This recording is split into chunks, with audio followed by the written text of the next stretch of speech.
(6월) 첫 주 사랑방 나눔지 우리 공부에 동참해 주신 우리 모든 성도님들, 그리고 목자님들 주님의 이름으로 환영하며 축복합니다.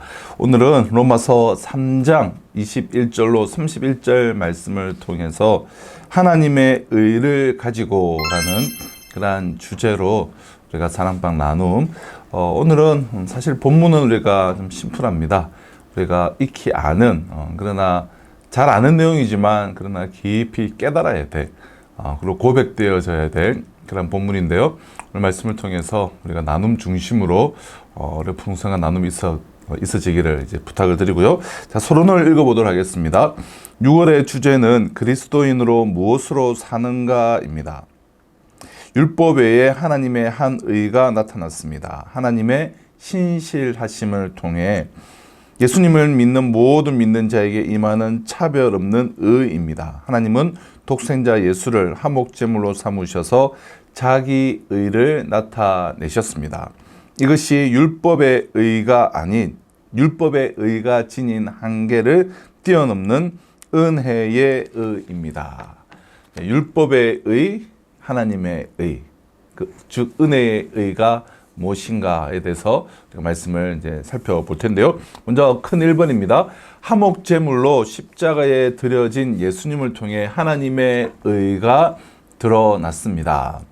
21절로 26절은 십자가를 통해서 예수님을 통해서 나타난 하나님의 의에 대한 그런 설명인데요. 자, 1번 방갈로 율법 외에 나타난 하나님의 의는 무엇입니까? 21절, 22절 보겠습니다. 이제는 율법 외에 하나님의 한 의가 나타났으니 율법과 선지자들에게 증거를 받은 것이라. 곧 예수 그리스도를 믿음으로 말미암아 모든 믿는 자에게 미치는 하나님의 의니 차별이 없느니라. 여러분, 오늘 이 본문이 21절에서 시작하는데 오늘 본문 바로 전 이제 마지막 구절인 직전 구절인 3장 20절을 보면 그러므로 율법의 행위로 그의 앞에 의롭다 하심을 얻을 육체가 없나니 율법으로는 죄를 깨달음이니라 라는 말씀이 있습니다. 그럼 율법의 행위로는 구원을 얻을 수가 없습니다. 율법은 죄를 드러나게 할 뿐이에요. 율법에는 죄를 제거할 수 있는 힘이 없다라는 거예요. 아무리 열심히 여러분 율법을 지켜 행한다고 하더라도 하나님 앞에서 우리가 의롭다 하심을 얻을 수는 없어요. 율법은 우리가 의로워지기 위해서 주어진 것이 아닌 죄가 죄라는 것을 깨닫게 하기 위해서 주어진 것이죠. 율법을 통하여서 내가 얼마나 심판받을 죄인인가, 얼마나 악한 죄인가, 율법을 다 지켜 행할 수 없는, 율법을 누가 다 지켜 행하겠습니까? 오히려 율법을 통하여서 율법을 지켜 행할 수 없는 나의 죄들, 나의 악함들, 그래서 죄가 드러나고 우리는 하나님의 의가, 하나님의 은혜가 필요한 삶을 드러내고 들추어내기 위해서 율법은 존재했죠. 그래서 율법으로는 구원받을 수 없어요. 그래서 로마서가 시작한 1장 18절에서 3장 20절까지에서는 율법의 한계에 대해서 쭉 그동안 이야기를 했던 거예요. 죄를 지은 인간은 선을 행할 능력도 율법을 행할 능력도 없음을 선포한 것이 1장 18절에서 오늘 본문 바로 전까지인 3장 20절이었는데요. 그래서 이제 오늘 본문 3장 21절부터는 주제를 바꾸어서 이제 하나님의 의의 시작이 선포돼요. 그래서 하나님의 의의 시작, 사람의 믿음, 그리고 하나님의 구원이라고 하는 이 복음의 긍정적인 상호작용이 이 5장 11절까지 이 3장 21절부터 5장 11절까지 이제 다루어지기 시작하는데요. 그래서 율법의 한계에 대해서 3장 20절까지 설명하고 오늘 본문에서는 하나님의 의가 드러나는 전혀 반대가 되는 전환점의 이제 말씀이기 때문에 어떻게 시작합니까? 21절을 보면 이제는 헬라 원어를 보면 그러나 이제는이에요. 한글 성경에는 그러나가 빠졌는데요. 그러나 이제는이라는 강한 반전 표현을 필두로 해서 1장 18절에서 3장 20절까지의 설명과 반대되는 그 과정을 소개하는 거예요. 즉 율법과 상관없는 하나님의 의가 나타났는데 율법과 선지자들의 증거를 받은 것이다 라고 21절에서 말하고 있죠. 그리고 그 의는, 그 하나님의 의는 예수 그리스도를 믿음으로 모든 믿는 자에게 차별 없이 임하는 것이다 라고 22절에서 이렇게 첨언을 하고 있는 것입니다. 그래서 율법 외에 나타난 하나님의 의는 무엇인가? 예수 그리스도를 믿음으로 말미암아 모든 믿는 자에게 미치는 하나님의 의다라는 것입니다. 네. 네. 네, 이해가 되셨죠? 자, 이제 2번입니다. 모든 사람이 죄를 범하여 하나님의 영광에 이르지 못하는 상황에서 하나님의 의가 나타남으로 생긴 결과는 무엇입니까? 22절로 24절인데요. 곧 예수 그리스도를 믿음으로 말미암아 모든 믿는 자에게 미치는 하나님의 의니 차별이 없느니라.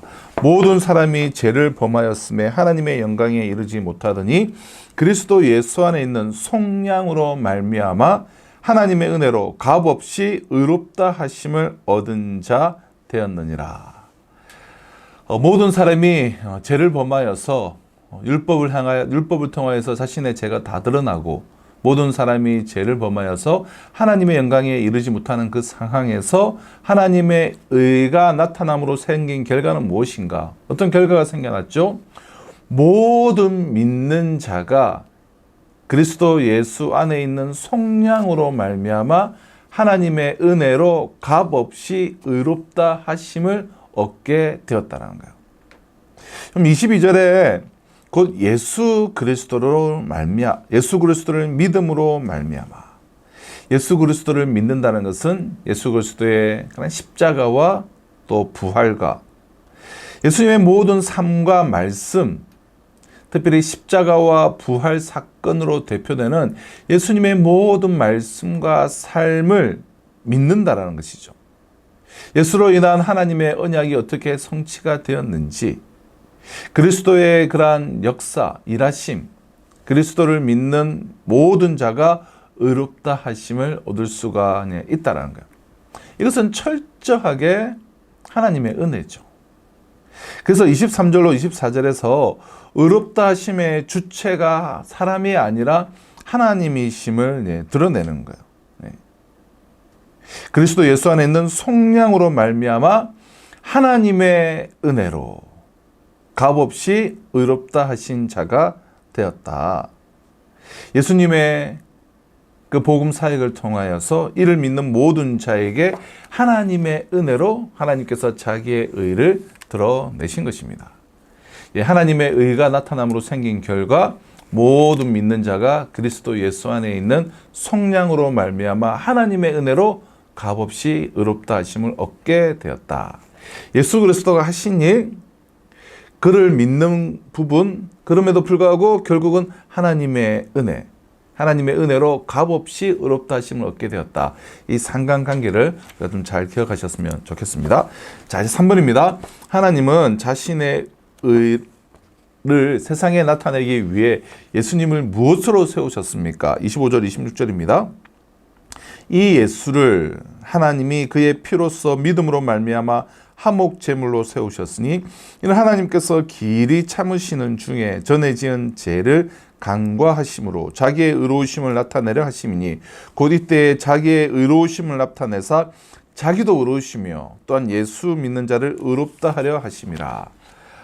하나님은 자신의 의, 하나님의 의를 세상에 나타나기 위해서 예수님을 무엇으로 세우셨습니까? 화목제물로 세우셨다는 거예요. 화목제물. 25절에 화목제물로 번역된 힐라스테리온이라는 그런 단어인데요. 이것은 속죄소로 번역하는 것이 사실은 더 적절해요. 속죄소. 그럼 레위기 16장 15절을 보면 대제사장이 백성들을 위한 이 속죄제의 피를 속죄소 위에 뿌리는 장면이 나와요. 그 피를 속죄소 위에 다 뿌려요. 이런 배경에서 우리가 25절을 본다고 한다면 하나님께서 예수를 화목제물, 즉 속죄소, 속죄소로 세우셨다라는 것은 하나님께서 예수의 피를 통해 예수의 피를 뿌림으로 그의 영광을 예수 위에 나타내신 것을 의미하죠. 즉 하나님께서 예수님의 그 십자가의 그 순종을 통해서 하나님의 의를 나타내신 것입니다. 이를 통해 하나님이 자기를 의롭게 할 뿐 아니라 모든 믿는 자를 의롭게 하시는 거예요. 예수님을 속죄소의 그 피로 한목제물로 세우셨다라는 거예요. 자신의 그 의를 나타내어 우리에게 주기 위해서. 자, 우리 이런 본문을 통해서 첫 번째 단락을 통해서 나눈 1번입니다. 우리는 자기 피를 쏟아 한목제물이 되신 예수님 덕에 값없이 믿음으로 의롭다 하심을 얻었습니다. 이것이 하나님의 의입니다. 나는 하나님의 의를 어떻게 이해하고 또 경험하고 있는지 나눠봅시다. 그럼 하나님의 의가 우리에게 나타나서 우리가 하나님의 의로 말미암아 우리가 생명을 얻고 구원을 얻게 되었는데요. 이 하나님의 의는 값없이 자신의 온 피를 뿌려 한목제물이 되신 그 예수님을 믿는 믿음으로 우리가 의롭다 하심을 얻는다. 이것을 우리가 어떻게 이해하고 있는가? 값없이 내가 구원받은, 나는 값없이 구원을 받았지만 사실은 가장 최고의 값이 치러진 거예요. 예수 그리스도의 그 값진 보혈이 치러져서 나는 값없이 하나님의 의를 얻게 되었다. 이 부분들을 우리가 어떻게 다들 깨닫고 고백하고 있는지 서로 돌아가면서 한 번씩 나눠보셨으면 좋겠습니다. 자, 이번 크게 두 번째 단락입니다. 하나님의 의는 율법의 행위가 아니라 믿음의 법으로 성취됩니다. 1번, 사람이 자기 의를 자랑할 수 없는 이유는 무엇입니까? 27절, 28절. 그런즉 자랑할 때가 어디냐? 있을 수가 없느니라. 무슨 법으로냐 행위로냐 아니라 오직 믿음의 법으로니라. 그러므로 사람이 의롭다 하심을 얻는 것은 율법의 행위에 있지 않고 믿음으로 되는 줄 우리가 인정하노라. 여러분, 우리가 자기의, 나의 행함, 나의 의로 내가 낸데, 내가 그동안 어떻게 했는데, 그럼 사람이 자기의 의를 자랑할 수 없는 이유가 무엇입니까? 사람은 율법의 행위가 아닌 믿음으로 의롭다 하심을 얻기 때문에요. 그럼 바울은 모든 것이 하나님의 은혜이기에, 하나님의 은혜, 하나님의 의가 무엇인지 쭉 설명하지 않았습니까? 모든 것이 하나님의 은혜이기에 그 어떤 법으로도 어떤 율법을 내가 잘 지켰다. 또 어떤 행위로도 자기의 의를 자랑할 수 없다라고 단언을 합니다. 여기서 말하는 법은 율법주의 행위를 의미하는 것이죠. 내가 율법을 이렇게 다 지켰다. 그럼 율법으로 생명을 얻고 이스라엘의 회복을 꿈꾸는 자들에게 그런 식으로는 하나님의 의를 받아들일 수 없다라고 선언을 한 것입니다. 그럼 하나님의 의는 오직 믿음의 법으로만 가능합니다. 즉 예수 그리스도의 그 십자가의 신실하심, 십자가의 그 피, 한목 제물 대신 그 예수 그리스도의 신실함으로 말미암아 하나님을 믿는 모든 자에게 주어지는 하나님의 의가 주어지는 거예요. 그래서 우리 중에 그 누가 여러분 자랑할 수 있겠습니까? 누구 중에 우리가 자랑할 수 있겠어요? 자신의 의를 드러낼 수가 있겠느냐? 라는 것입니다. 자, 2번. 할례자와 무할례자는 어떤 방식을 통해 의롭다 하심을 얻을 수 있습니까? 29절 30절. 하나님은 다만 유대인의 하나님이시냐 또한 이방인의 하나님은 아니시냐 진실로 이방인의 하나님도 되시느니라. 할례자도 믿음으로 말미암아 또한 무할례자도 믿음으로 말미암아 의롭다 하실 하나님은 한 분이시니라. 할례자든 무할례자든 오직 믿음으로 의롭다 하심을 얻는다는 거예요. 그 누구도 예외가 없어요. 오직 믿음으로. 그럼 29절로 31절은 22절에 모든 믿는 자, 22절에 모든 오직 예수 그리스도를 믿음으로 말미암아 모든 믿는 자에게 미치는 하나님의 은이 차별이 없느니라. 이 모든 믿는 자에 대한 믿는 자들이 누구냐에 대한 확대 설명이 29절에서 31절이라고 볼 수 있는데요. 21절에 모든 믿는 자는 우리 1장 16절의 모든 믿는 자와도 연결이 돼요. 그리고 그들은 구체적으로 유대인과 헬라인을 의미해요. 그러니까 유대인과 헬라인, 그러니까 유대인과 이방인, 그러니까 모든 온 인류를 말하는 것이죠. 그래서 29절에 다시 한번 하나님이 유대인의 하나님만이 아니라 이방인의 하나님도 되신다라는 것을 말합니다. 물론 하나님께서 아브라함을 통하여서 시작하셨지만 하나님은 유대인만의 하나님이 아니라 모든 이방인의 온 인류의 하나님이시다는 거예요. 그리고 30절에서는 유대인들이 하나님 백성의 표지로 생각하는 이 할례를 예로 들면서 할례자든 무할례자든 즉 이방인이든 유대인이든 오직 믿음으로 의롭게 된다라는 것을 지금 선포하고 있는 것입니다. 자, 3번입니다. 믿음과 율법은 어떤 상관관계가 있습니까? 믿음으로만 구원받는다면 율법은 무익한 것이냐? 믿음과 율법은 어떤 상관관계가 있느냐라는 건데요. 31절입니다. 그런즉 우리가 믿음으로 말미암아 율법을 파기하느냐? 그럴 수 없느니라. 도리어 율법을 굳게 세우느니라. 여러분, 믿음은 율법을 파기하는 것이 아니에요. 율법을 도리어 굳게 세우고 율법을 완성하는 것이죠. 바울은 지금 율법에 대해서 여러분 부정적이지 않습니다. 바울이 부정하는 것은 율법이 아니라 율법주의 사상이에요. 율법이 생명을 가져다 주고 율법이 이스라엘을 회복하고 율법이 메시아로 추앙되는 걸 반대하는 거예요. 율법은 매우 중요한 역할이 있어요. 죄를 드러내게 하고 구약시대에 그리스도 오실 그리스도를 예표하고 중요해요. 근데 그 율법 자체가 구원이 아니라는 거예요. 율법을 지켜 행함으로 의롭게 될 수가 없다라는 거예요. 율법은 하나님의 말씀에 불순종한 자를 정죄하는 그런 기능을 가지고 있습니다. 하지만 율법 자체로 생명을 줄 수 있는 것은 아니기에 성도들은 믿음의 법으로 돌아와야 한다는 거예요. 그래서 율법은 믿음의 법으로 안내하는 가이드와 같아요. 그래서 갈라디아서 보면 몽학성생과 같다. 율법은 믿음의 법으로 인도하고 믿음의 법을 드러내는 그런 가이드와 같다. 파기하지 않고 도리어 믿음이 율법을 율법되게 바로 세운다라는 것입니다.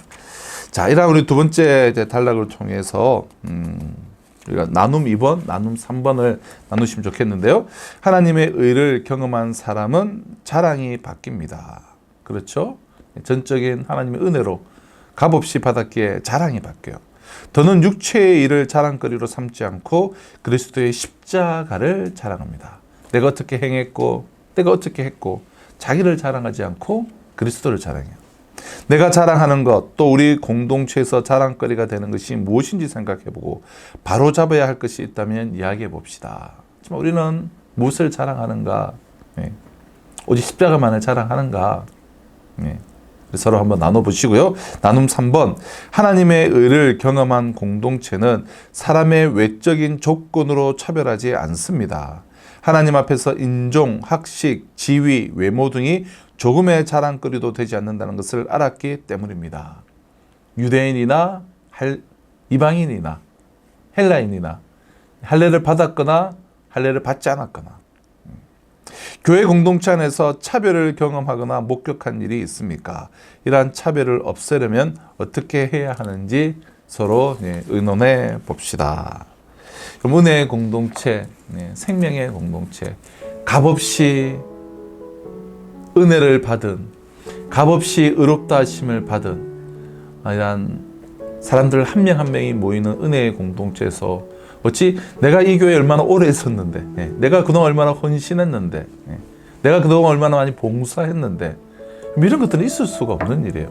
내가 개척 멤버인데 있을 수가 없는 일이에요. 값없이 의롭다 함을 받은 하나님의 사람들이 모이는 공동체로서 그 누구도 자기를 주장하지 않고 자기를 자랑하지 않고 차별이 없고 오직 값없이 의롭다 하심을 받은 그 하나님의 의만 우리가 자랑하고 십자가만을 자랑하는 그런 귀한 생명의 공동체로 세워지는 우리 산성교회 되시기를, 그리고 귀한 사랑방 되시기를 주님의 이름으로 축원합니다.